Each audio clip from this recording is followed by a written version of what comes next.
This is the man who buys the UFC, Ari Emanuel. The king of Hollywood. Doing deals like this is what he does. Here's the catch. To be able to buy the UFC, Ari Emanuel borrows $1.8 billion. When his company merges with UFC Holdings, UFC takes on $2.3 billion of debt. The interest amounts to $98 million per year. Our Fox deal is up, and we're probably not going to end up doing another deal with Fox. John Skipper's never, ever going to take the UFC. So we're in a real tough place. Here's a shocker. New details revealed about the resignation of the former president of ESPN. John Skipper's cocaine dealer is going to rat him out.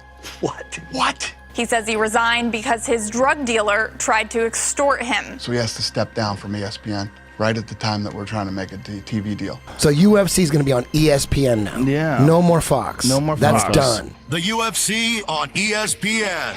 We just did a deal with ESPN for $1.5 billion. And now the company's worth $7 billion. The deal requires the UFC to put on 42 events per year in exchange for $750 million. But then 2020 happens. Was the toughest thing I've ever had to navigate in the history of this company. And if you look at where we came from, that's actually saying something. Endeavor's revenue plunges by 80%. Companies start laying off big percentages of the workforce. You did not lay people off. No. We're 4 months into the year, and the UFC has only put on 8 fights out of 42. Dana calls me up. He said, get me an island. I said, what? He said, get me an island. Fight Island. Now, is that a clever name? No. Is it the perfect name? Yes. I have a really good relationship with the royal family in Abu Dhabi. You ought to be ashamed of yourself. There's still a medical danger here. Dana's way off here, way wrong. I wouldn't even tell the media where we were holding events because these scumbags would start calling and trying to get it shut down. That allowed you to keep your sport on the air when everything else was shut down. Right. We were supposed to do 43.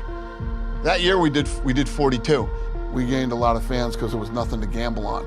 So sports bettors started betting on UFC. When other people weren't playing, our fan base grew 46%. We're now one of the top 4 sports in the United States. The Big Four has changed. Exactly. The Big Four has changed. We've been doing the impossible since 2001. Nothing is impossible. If you're in business with me, don't tell me no. Nobody in this building ever says no. If you had one thing that you learned throughout your journey in building the UFC that you could pass along to the next generations, what would that be? There's a lot of...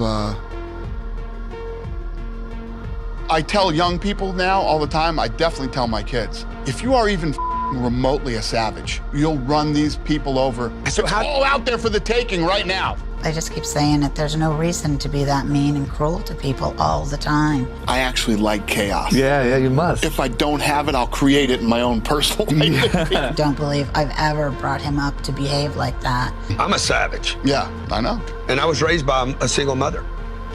Is there something to that? My mother used to tell me that I was going to be just like my father and not amount to anything. I would love to see him change, but to have my old Dana back. For the small group of savages out there, run these kids right over, man. Run them all over. Do you still love your son? Of course I do.